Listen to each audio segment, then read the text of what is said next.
welcome to Industry Tea. Today's guest is Cory Zacker, and she's going to talk to us about a common mistake we all make in our businesses. We rush in and we have to have everything done, right? We have to have our logo, our website, everything has to be ready to go at the very beginning. But a lot of times we miss a very, very essential part that needs to be done before any of that stuff even matters. So let's welcome Cory as she kind of walks us through the necessary parts of building our groundwork before we move on to some of those other things that we thought we needed in our business. Hi, Cory. It's nice to see you. Hi, Sal. I'm happy to be here. And everything you just said brought back lots of memories and really resonates. When I saw your message, I was like dead on, and I do talk about that quite a bit in the podcast. Is just letting people know that what's really, really important is to establish who you're speaking to and what your marketing message is before all else. So I was so happy and excited to welcome you here today. So tell us your story. Where did it all start? Thank you. Like I said, I'm happy to be here. I live in Los Angeles. Let me preface it by saying that, and was in a corporate job that I loved. I loved the people. I loved the mission of the job. But in order to get there and back, I had to commute over 3 hours a day in Los Angeles traffic. Yeah. So, the cliche is true. Really, I was there for 4 years. I did that every day for 4 years. So as much as I love my job, it really burned me out. And I did have an entrepreneurial spirit. So I left that job 4 years ago to start my own business, a business management and consulting business, and found very quickly that I was getting to the same place of burnout. It was, okay, I started my own business. What's that newfangled word? Solopreneur. That means I have to do everything myself. It's solo. Exactly. So, like you mentioned, I jumped right in with what's my logo? What's my website? What am I going to call my business? Everything. And I quickly got to that same place of burnout. I mean, now my kitchen table was my desk. But I sat there from at least 9 to 5 every day, like I did in my corporate job. To be honest with you, when I started my business, I feel like I actually started off by working more.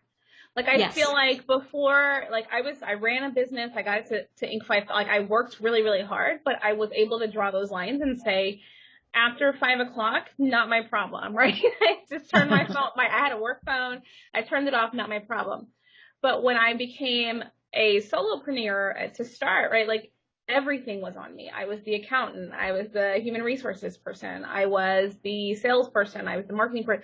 So everything was me. And I just didn't realize that, especially for that first year, I was going to end up working even more than I was working before. So the burnout for me came even faster than it was coming beforehand. And I started the whole business in order to be there because my kids were small.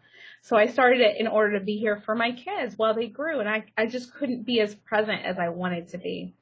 Isn't that amazing? Yeah. It's something that they don't tell you. Yeah, it's not told. And I think, I know I'm generalizing, but I think we as women are amazing multitaskers. We have families and we figure I can raise my kids. I can be a good partner to my person. Sure, I can run a business too. Just add that on the list. And something that I was doing was I was connecting getting things done with my self-worth. So I figured if I had this productive day, I started my own company. I have to be busy, busy, busy. And so if I had this productive day and I checked all those boxes off, okay, now that means I'm doing a good job. And like you said, I got to burn out even quicker than I did when I was in the corporate commuting 3+ hours a day job. Right, because before there was an accounting department and there was a human resources department and there was all these other things. And I know when I was in the corporate world, I could put myself in a box and be like, this is my responsibility. Here are the things that I delegate. This is, over here. But when you're in your own business, until you establish all these processes and policies and automations and systems and all this stuff, well, then essentially you're still you're at ground zero. And even having been a CEO before and grown a company the way I grew a company, I still was not ready for that ground zero. So this is really, really good to kind of go back and tell people, especially just starting out or thinking about starting off, to give them the message that you're giving them today. So what was your biggest challenge as a woman or a mom in business?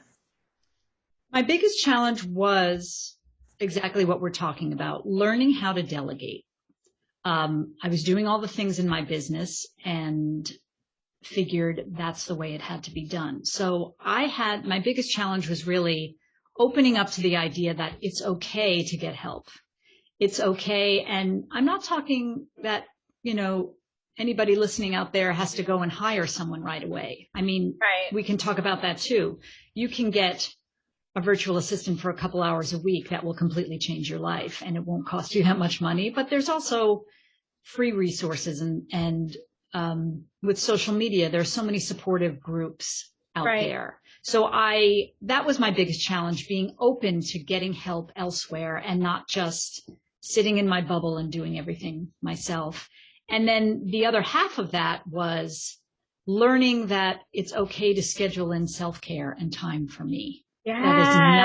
That is not business related, please. I mean, I had a coach then eventually say to me, Cory, you need to put this on your calendar, and you need to honor it just like you would honor doing a task for your clients. If it says Cory's off the clock from, 1 to 2 o'clock to go take a yoga class or something, you need to honor that, because it's only going to help your business if you do that. I agree. And I think honestly, because I calendar block is what I do.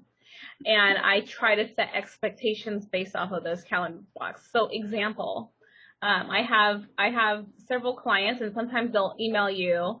And most clients know that you're going to give us 24 to 48 hours, right? Like, just give us 24 to 48 hours. But you have those few clients that are like calling an hour after they send the email, like, I've been emailing you.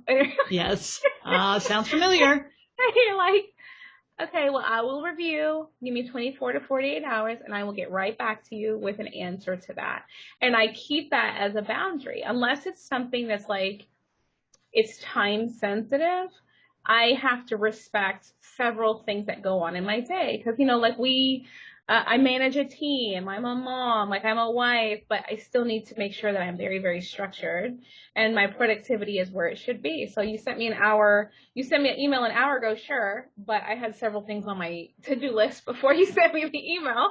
So I put it on my to-do list, but it's down here and it's going to get done. So I respect that, and I give myself grace, and I make sure I maintain those boundaries, right? Because it's just, like Absolutely. when you have clients, they kind of become your boss, but I didn't go into business to have that type of relationship necessarily where it's like that, right? So I want partnerships with my clients. I want them to know that, hey, like we're working on the same level. I'm just as invested in your success as you are, right? So I'm not going to let this fall through the cracks, but at the same time, we have to like respect each other's boundaries, right? So I really, I think that's so important. And then scheduling in that time for myself, because with everything else, I schedule in time for my boys, I schedule in time for clients, I schedule in time for this podcast, like I schedule in time for everything.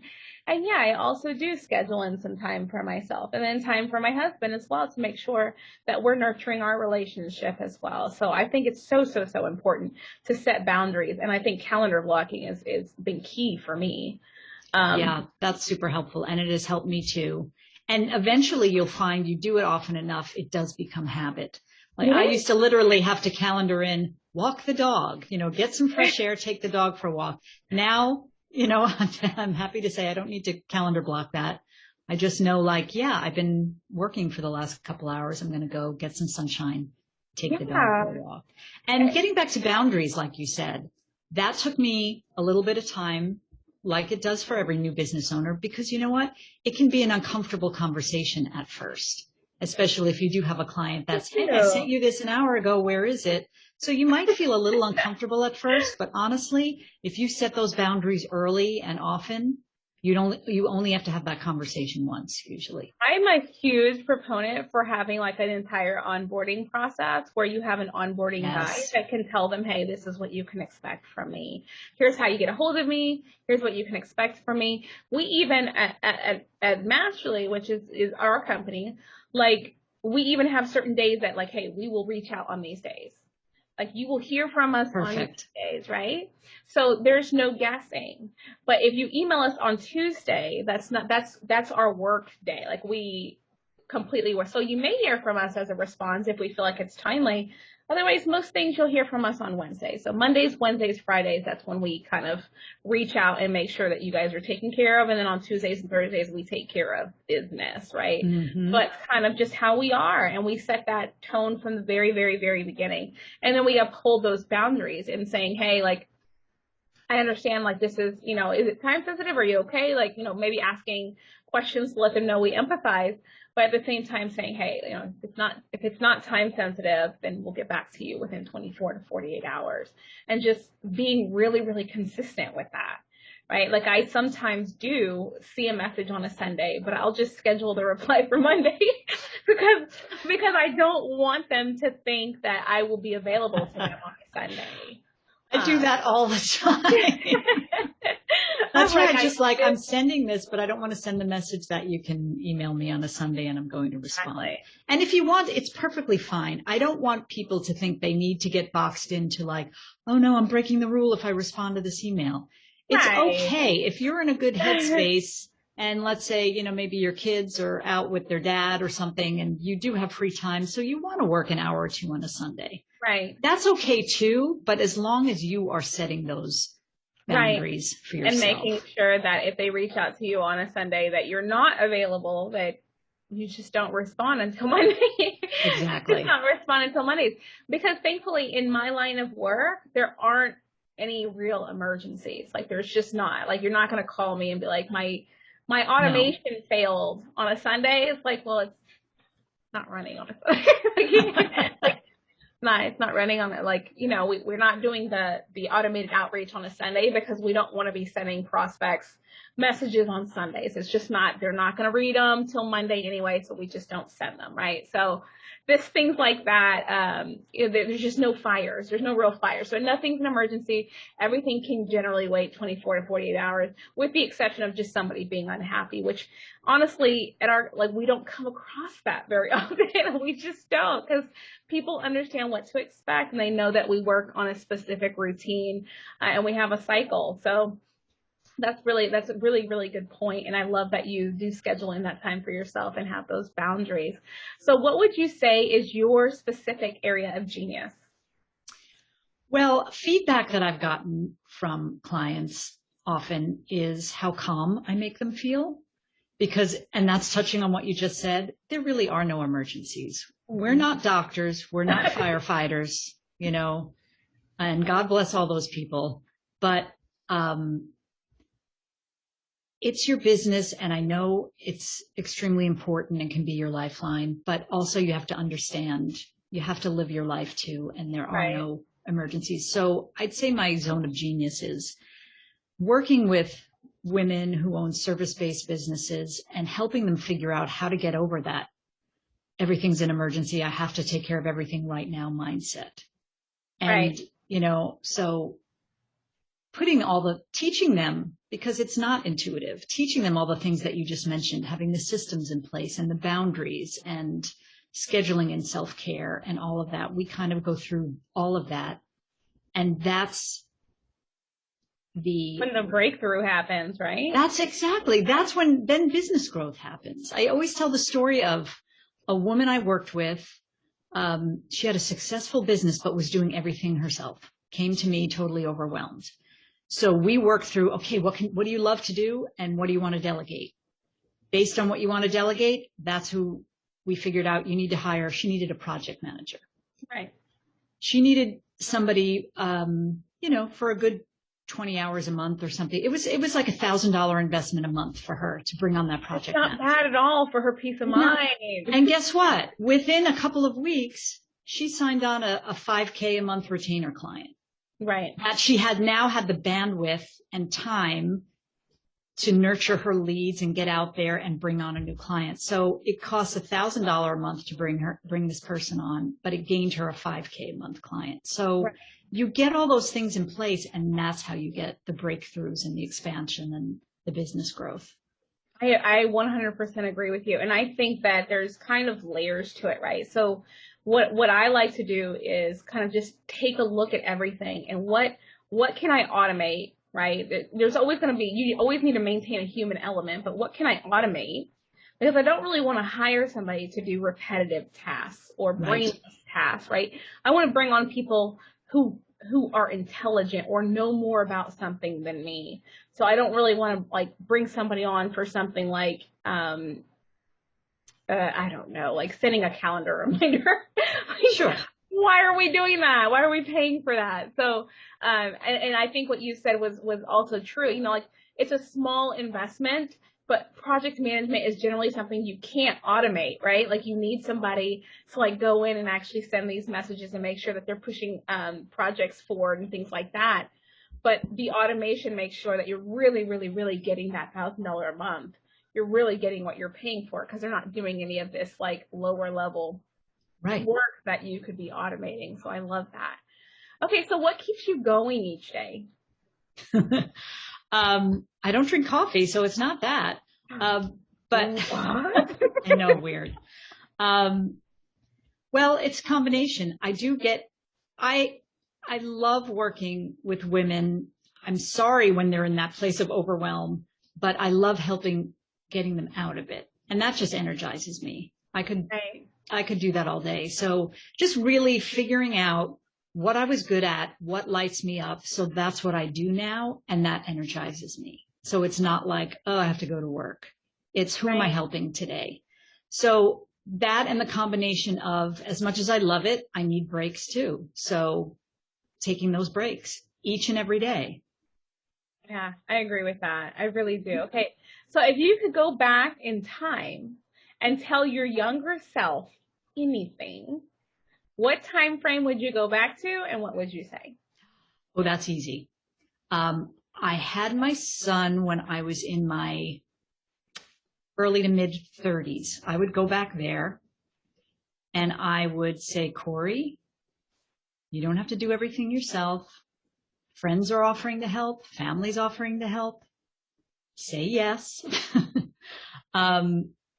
And indulge in way more self-care.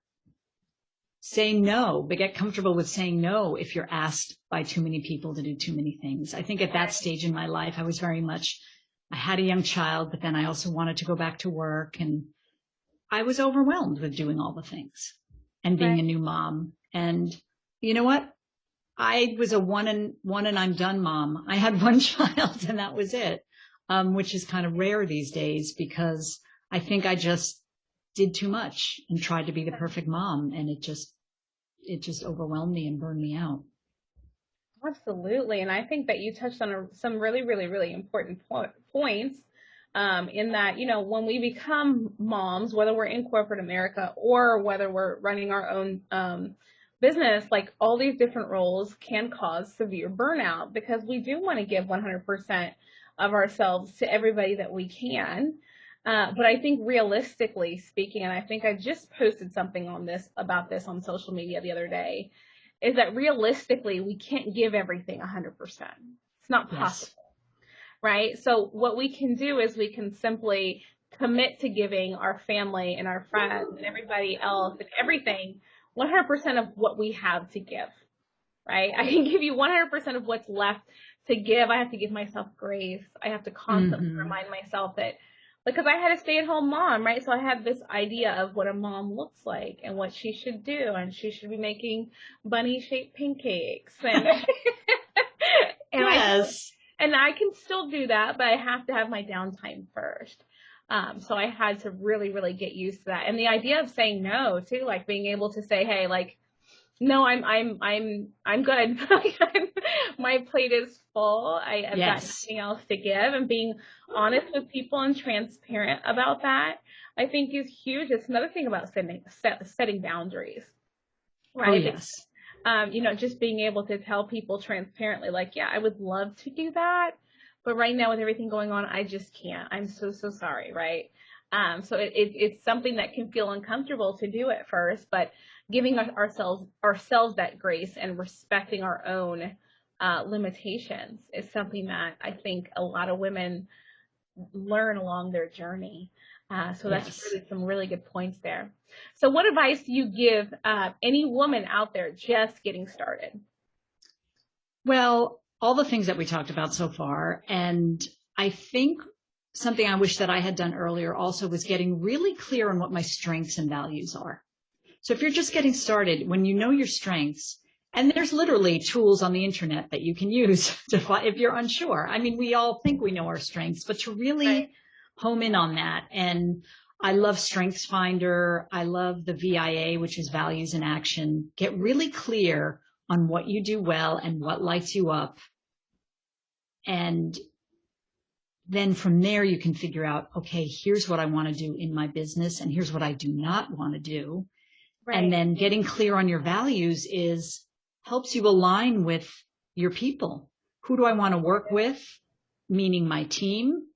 What clients do I want to work with? I mean, it took a little time for me, but I'm really good at it now.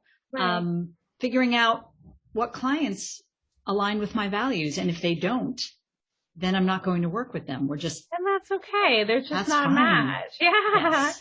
Yeah. And I even just recently, because we released a beta program and just, we had so many people enroll in our beta program. We did not expect so many people. And we were going through like all of these different sessions and everybody was so excited and so happy except one. And it was like, wait, what happened with this one? Yeah. And asking my mentor and then also some colleagues like, hey, like this happened in this session. And this person just seemed unhappy. And we just realized that it's just not a fit. And not everybody's a fit. Not everybody's a fit. Okay. It's okay, right? Because it just seemed like there was, the coaching or whatever. It just, not everybody can be your coach. Not everybody can be your consultant. Like, I think it takes somebody who really understands how to speak to you and how to kind of push you along, keep you accountable in a way that's not offensive, right? Because some people are very abrasive, right? If you need somebody who's abrasive, great, then that's who you should get. But I think what you touched on was good, and not everybody's a fit client, and I think people should really kind of look to hire people who are really set and invested in their success as well. Because something we said earlier was, hiring people, which I think is awesome and a great idea. But I think it's really, really important to have that clarity you've been talking about first. Like, super important to fully understand your business big picture, understand your long-term goals, understand the parts that your strengths are, like you said earlier, and then understanding the parts. I think it's really important to understand even the parts of your business that you're going to outsource or hire somebody for, because you have to be able to set the expectation for that position, right? Unless you're hiring a firm that is just well-versed in these types of things and can kind of help you to fit it into your big picture, I think it's your responsibility as the business owner to make sure you understand that role and what you're going to expect from that role and what are the KPIs for that role, and how can you do that unless you fully understand those responsibilities, right? Sure. So give us the tea on your industry. This is my favorite part. Let's give us the tea. So tea time. What is inside track on things most women don't know about your industry? Okay, well, I'm in the consulting and coaching industry, so as everyone must know, it's a huge one. And here's the reality, according to Cory, but I'm pretty sure I'm right, is we all go on social media and we all see coaches and consultants saying things like, I made $30,000 overnight while I sipped wine in Napa. And then you sit there as a business owner and you feel like a failure.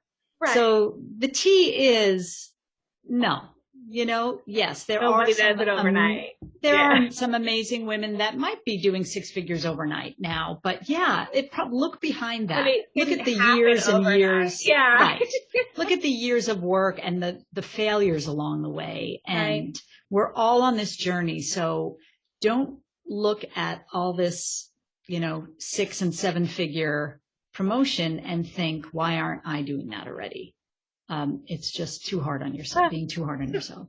To be honest with you, a lot of what you said, like I resonate with so much of it, because I know I started off as when I left a company, I was CEO, and I was like, well, I'm good at everything, right? I run a company.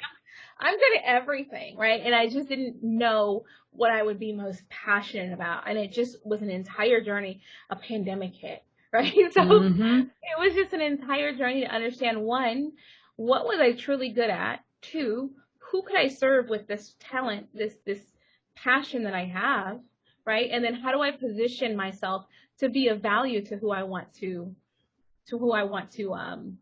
serve?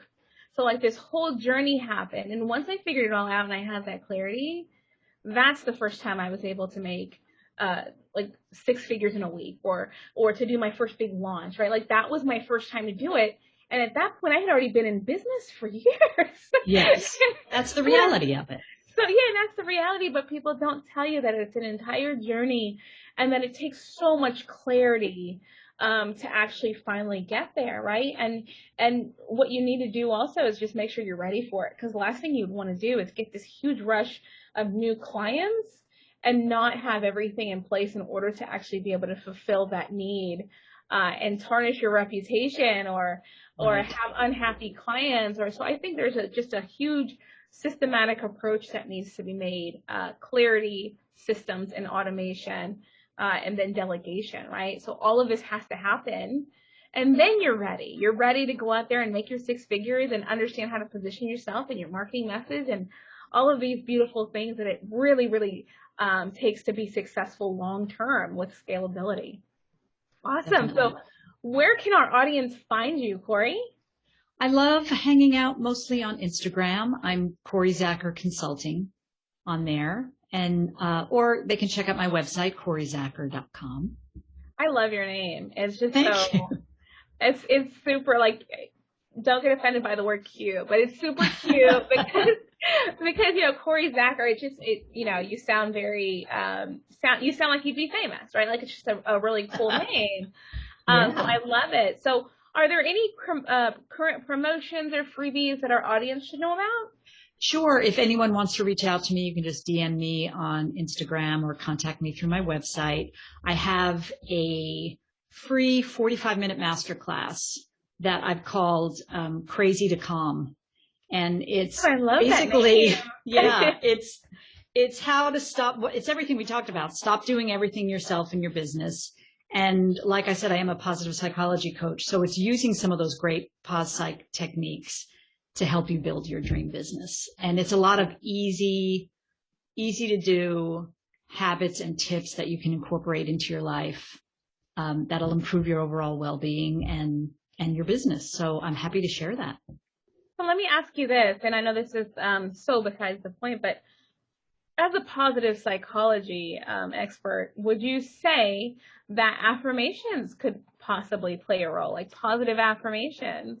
Absolutely. That's in my master class too. Oh, okay. For sure. Yes, there's a lot about believer in that. Yes, me too. Write it out. I write it on a Post-it note and I have it on my laptop all the time, and affirmations, but what's most important is something that's going to resonate for you. I know there are some people that say affirmations don't quite do it for me. There's simple gratitude exercises that you can do. There is the strengths and values like I talked about before. There's, I literally have dozens and dozens of tips and exercises. Sure, so I'm happy to share them. Yes. Awesome. Well, you are such a resource. That's awesome. Okay. So, just one side note, I personally love affirmations. I'm a high believer in them. I even have my little boys say them. Can you imagine like a little, I love that. Like, I am smart. I am kind. I am worthy. I totally make them do them, and they don't even know what I'm doing yet. But I think long term, it'll serve you. It'll serve our children and just society, just to have positive talk and for them to understand how powerful words actually are. So Absolutely. awesome. positive psychology. That was a great word. Okay, so anyway, thank you so much, Cory. Everybody go find Cory Zacker on Instagram and DM her to get those freebies and get on your way to less overwhelm. From what did you say? From storm to calm? From crazy to calm. Get from crazy to calm. Awesome. Thank you so much, Cory.